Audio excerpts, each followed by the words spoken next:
This summer is going to be crazy for NBA teams. When the dust settles after the NBA Finals, everyone will go back to work trying to improve their roster for the next season. There are so many rumors out there, but there's a difference between fan fantasies and what teams actually need to get better. Hello basketball fans, and welcome to Hoop Vision. Today, we're diving into the Western Conference and breaking down the roster's weak spots. Number 1, the Lakers. Starting with the Lakers, they have plenty of guys secured under contracts except Taurean Prince, who's an unrestricted free agent this summer. LeBron is still deciding what to do with his player option, but we all know these are only chess moves. He isn't going anywhere. The Lakers are aware he's a pain, but they also know they are not touching the championship anytime soon if he leaves, so they'll probably meet his every whim now that he's at the tail end of his career. What they need the most are the backup big men for AD and solid 3-and-D players. That was the exact formula that got them the title in 2020, but they'll have to create it again by pulling good trade moves, since their salary cap situation is not so great at the moment. Number 2, the Clippers. Since we're in LA, the Clippers are in a messy situation this summer.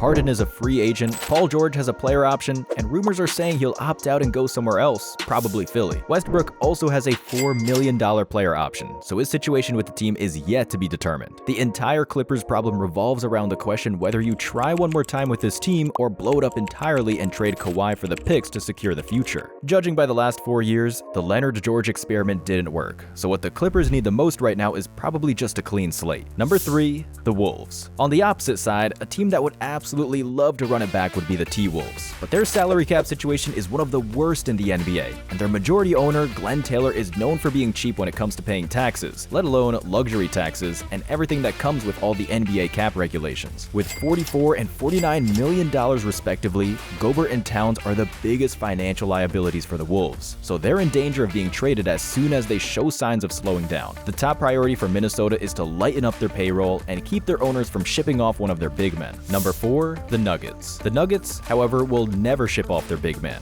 but as we saw, they've made a mistake of letting Bruce Brown and Jeff Green go last summer. Their bench was way deeper during their championship run, so they'll have to add some good wing defenders to fill their holes. MPJ lacked consistency and came up short in some of the most crucial moments, so he's in the biggest danger of getting traded among Denver's stars. However, DeAndre Jordan and Justin Holiday are free agents and probably not coming back, and if KCP and Jackson opt out, they'll have some reasonable cap space to work with this summer. If Game 7 against the Wolves went the other way, who knows what could have happened in the Dallas-Denver series. So this team actually has to do only a couple of adjustments right, and they're getting straight back to the title conversations. Number 5, the Suns. Speaking of contenders, the guys who are definitely not ones are the Suns. You may say it's unfortunate circumstances or timing, but you can't win in basketball by being good only on one end of the floor. What Phoenix needs is a true point guard and less ISO scoring. Signing Beal to a $50 million salary was probably not the best idea, and no one knows what they'll do in the upcoming season to get their bench at least a little bit better since they're out of their picks until 2029. Number 6, the Thunder. On the other hand, OKC has plenty of trade assets. Their roster's average age is less than 24, and they have so many future first-round picks acquired in those Paul George and Russell Westbrook trades. The main point is, they might not need to use them yet. They have plenty of time to develop their core players and add the missing pieces as they go along. The Thunder went from being a 10 seed to number 1 in the West, so if they need improvements, they have the luxury on working them out on their own.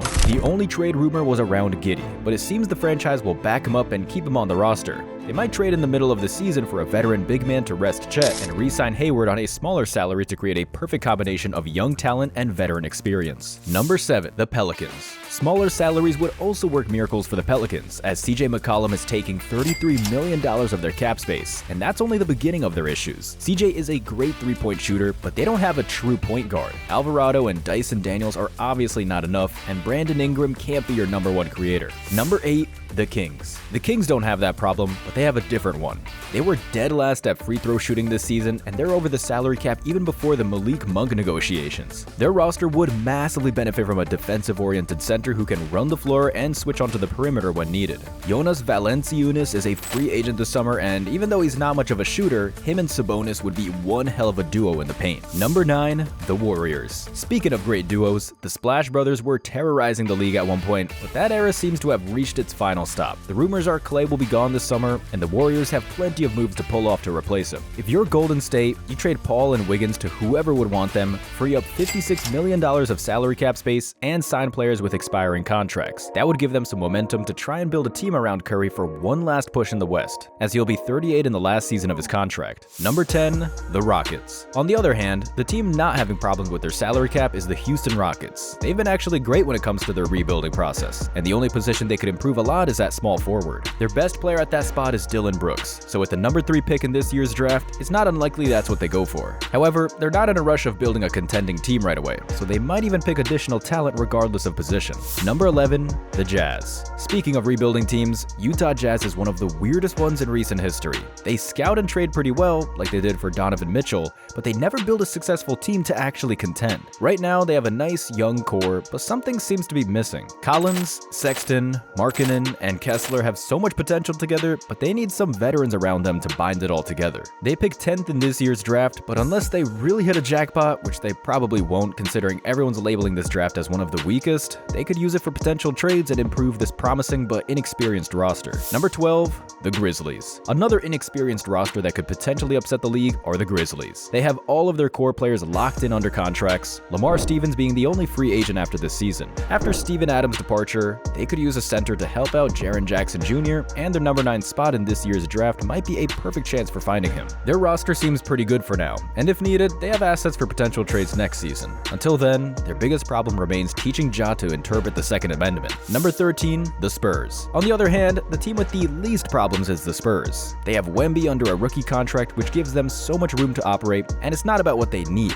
it's about what they want. They could probably get any player they want since they have 2 assets no other team in the league has: a generational talent who started dominating since season 1, and a coach who commands respect and authority just by sheer presence. They could benefit from a traditional point guard to pair up with their French big man, and some 3-and-D signings would boost this team to maybe even the playoffs. Imagine if the rumors around Trae Young actually come to life, and somehow they land KCP or OG Anunoby. That Spurs team would instantly be a menace in the West. Number 14, the Trailblazers. Speaking of the West, the dead last team this season were the Trailblazers. They're recovering from Lillard's departure, and although everyone projected Scoot Henderson to be the next big thing, he didn't show much of that potential. However, they have 2 high picks in this year's draft at 7 and 14, so they'll have a good chance of pairing someone with Ayton and Grant. Both Scoot and Sharp are at the beginning of their 20s, so what Portland could benefit right now is a good playmaker with experience, someone like Mike Conley perhaps. The only problem with that is they don't have much value to offer to the Wolves to make that trade happen. Number 15, the Mavericks. Finally, we've come down to the last team in the West, the Dallas Mavericks. The reason we've put them last is their season is still active, so we'll have to see how the finals play out. Their front office deserves every bonus they can get for making the trades during the season.